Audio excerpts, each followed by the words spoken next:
everybody and welcome to In My Mug, episode 124 on Monday the 28th of March 2011. My name is Steve Layton and I love coffee. Nah, it's really not working, is it, that one? We're going to have to go back to I like coffee more than... yeah. Anyway, before I commence the commencings, I did say to you last week I was going to be in an outside location, getting on an aeroplane to go and record this week's In My Mug. As you can see, I told a terrible, wicked fib. Thanks to Ryanair that wouldn't allow me to travel to Ireland for a number of reasons. I didn't get there. I do plan to go at some point in the future, but for now you're going to have to put up with it here. But the coffee that I'd been saving for this trip, we are still doing. And it's a really, really special coffee. It's from Bolivia. I think by now, if you know anything about In My Mug, I love Bolivia. It's probably my favourite growing origin. I love the people, I love the country, but most importantly, I love the coffee. And the coffee we're going to be looking at is also something that's become quite synonymous with has been and who we are and what we're about. It's called Bolivia Machacamarca. What's that? We've already done that on In My Mug. Yes, we have. You're quite right. But this is a unique lot. It is a Peaberry lot. On the farm, there is around about 5–10% of the crop comes through as Peaberry, which is standard for most places. And there's a little bit of story behind this one. So this year, it was last year now, but in July last year I went out to Bolivia and I went and spent a week on the farm with Mario and Lupi, who are the two farmers, the Andrade family. And spent the whole time picking, processing, and at the end of the trip I spent a couple of days at the mill with the exporter, the Pedro and Daniela, who Daniela is Pedro's daughter, and I'd met Pedro 2 or 3 times. This was the 3rd time, for a couple of excellence of previous times, and obviously on this trip. And Pedro was presenting some samples to us, and I got talking, and I was kind of saying, you know, it was a shame that the lot from Machacamarca is so small. 40 bags seems like an awful lot of coffee, which is, I think, 100 or 10 bags is a ton, so you've got 4 tons of coffee. Sounds like a lot, but with such a popular coffee, it doesn't go so far. And he said, well, why don't you take the Peaberry? And it was a shock to me that they'd actually sorted out the Peaberry and sent it on. What was happening to it? It was going to commodity grade coffee. They just had a commodity Peaberry that all of these were going to, and off it went. And he was like, yeah. The problem was, wasn't able to cup it, wasn't able to assess it, wasn't able to look at it. So I had to buy 4 bags of coffee, which was approximately what it was going to be, and did turn out to be 4 on the blind. You know, 240 coffees is not 240 kilos is not an insignificant amount of coffee to be buying that may not be up to the job. But Machacamarca being kind of such a farm we know so much about, it seemed like a very calculated gamble. So we took a gamble on it. I didn't cup it until it actually arrived here in the country, which was again gamble, but a gamble that's really paid off, and I'm sure you're going to absolutely love this coffee. So Machacamarca is in the Sudjungas region of Bolivia. It's in the Andes Valley. Has an altitude of around about 1,790 metres above sea level. It is a mixture of Carrillo, which is a Typica varietal. Took me a long time to find that out, and I think the other is Catura, but I'm kind of gone a bit blank, I think, which is 20%. It's been in the family for over 100 years, the farm, passed from generation to generation, and is now owned by Mario and Lupi Andrade, who are brother and sister, who use the farm as a place for the whole family to kind of come together. Mario lives in Santa Cruz, which is a beautiful, very hot part of Bolivia, and Lupi lives in La Paz, which is the capital city, but quite a distance away from Santa Cruz. So they use the farm as a central base to come together quite often, like most of the time. Lupi particularly spends most of her time on the farm, particularly during the harvest season. They have some great a farm manager who looks after the farm the times that they're not there, and a great team that look after the farm and do the picking, and which are all from the local community. The coffee we found through, and I'm sorry if I'm repeating myself here, because I'm sure lots of you have seen the Machacamarca video and are kind of going, yeah, we've heard this story, Steve. But the coffee we found through the Cup of Excellence in 2007, where it came 24th.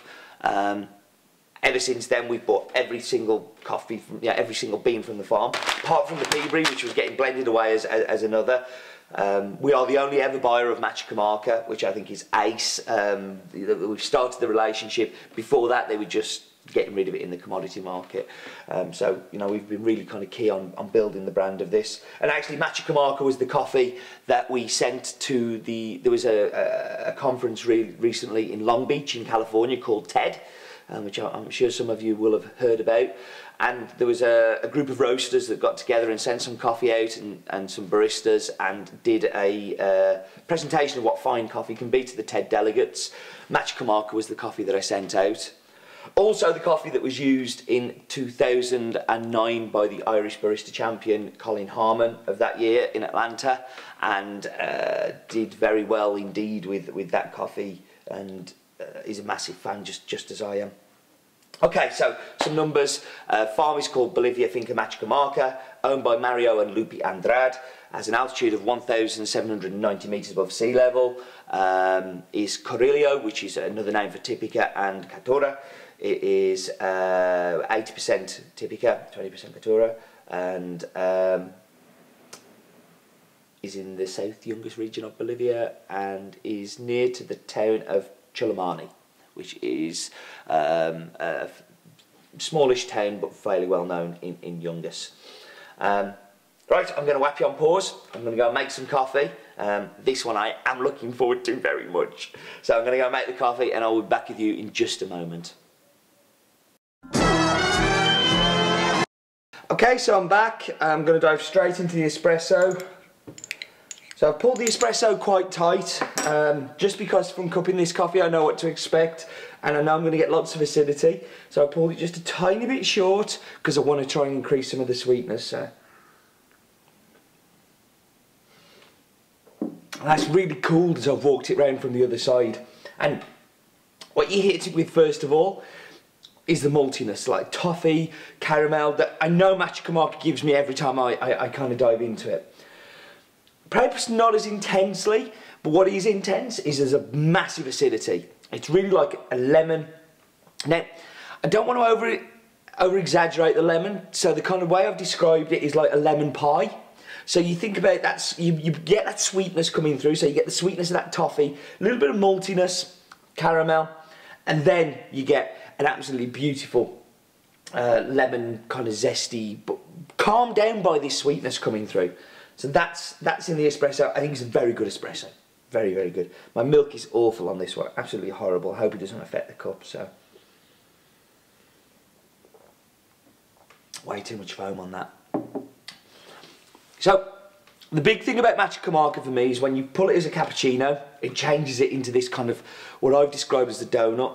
And I don't think that's a donut as much, but you do get the maltiness. You get this real kind of just malty. It's like almost like a Horlicksy Ovaltine kind of flavour come through, which is very, very nice. I'm going to whack that in. Oh no, that's going to go everywhere.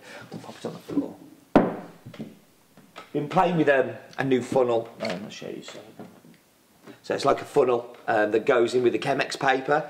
It's ribbed and kind of stops it sticking. We're hoping to release it in the next few weeks for other people to play and try. Really does help with the Chemex though. Now the mug is, it says coffee meter, and it says no talking, need coffee as the first line. Seriously, pee off. Nope, out of control, need more coffee. It's very kindly been sent to me by somebody. I don't know who, so whoever it was, thank you very much. I get mugs turn up in the post and I've no idea who they're from. They just come direct from companies, and this one had a message. I saw this and thought of you, but it didn't have a name, so thank you whoever, and please do let me know if it's you. So, it's brewed coffee. It's good, because Machacamarca is a great coffee. It's one of my all-time favourites. If you send me to a desert island and I'm allowed to take one coffee with me, it'll be Machacamarca. It's a lot cleaner than Machacamarca in this one. I met an In My Mug subscriber, Coventry Jim, in a coffee shop in Birmingham yesterday, which is called 68 Cafe, which is a new place that we've started to supply, which do an awesome job. If you're in Birmingham, you must go and see them. But they, I was talking to Jim, and he's an In My Mug subscriber, and he said one of the descriptor on the bag of cleaner, he said, what, like toilet cleaner? I was like, no, it's cleaner than Machacamarca, and I think I might have to edit that label. It's a much cleaner cup. For the clarity, you get to see the acidity much more, which is where this lemon comes from. And I know in other Machacamarca I've had like a grape-like. This is much more lemon. But you do lose something because of it being cleaner, and I think you lose a little bit of that sweetness and a little bit of that kind of the body and the flavours that make it really exciting. I like it. I think it's different, and we're going to put together a pack as well where you can buy Machacamarca and the Peaberry together and obviously do a taste off with it. But I think I prefer Machacamarca to it, but I like it because it's different, and it just shows what Peaberry kind of does to the flavours of this farm's coffee. So, numbers, name of the farm is Finca Machacamarca, de Berenguela, which is the name of the river that runs at the bottom of the farm, owned by Mario and Lupi Andrade, near to the town of Chulamani, grown at 1,790 metres above sea level. A mixture of Carillo and Caturra, and I keep saying Caturra, and I'm actually scared that I've got that wrong. And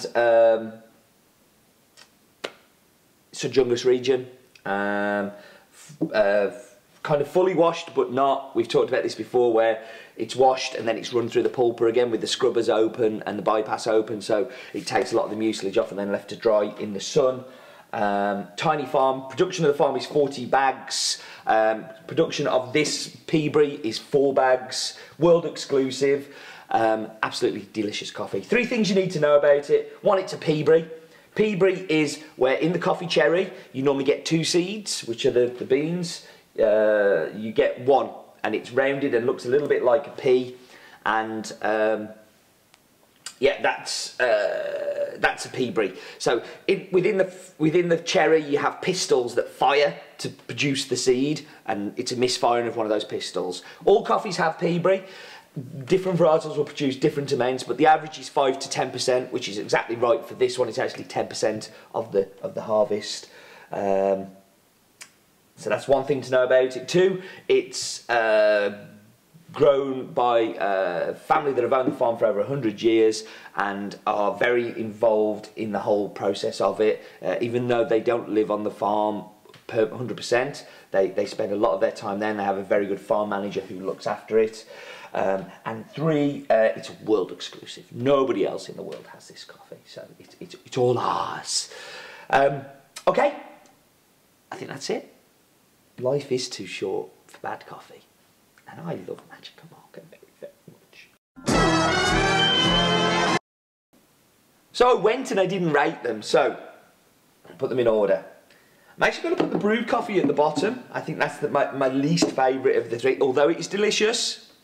It's probably my least favourite of the 3 because it lacks a little bit of the sweetness that I'm used to with Machacamarca, and there's much more increased acidity.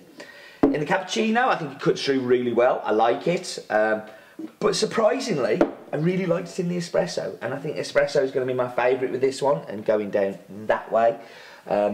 Before I go as well, I'm going to show you a picture of the roast colour. You'll see this is a medium to medium dark roast. Certainly somewhere in the middle of that. I wouldn't say it's quite medium. You see from the peas that it's a strange shape. Can be quite difficult to roast and quite difficult to get right because the peas, there are some different sizes in there, so that definitely makes it a challenge. And yeah, life's still too short for bad coffee. Take 2.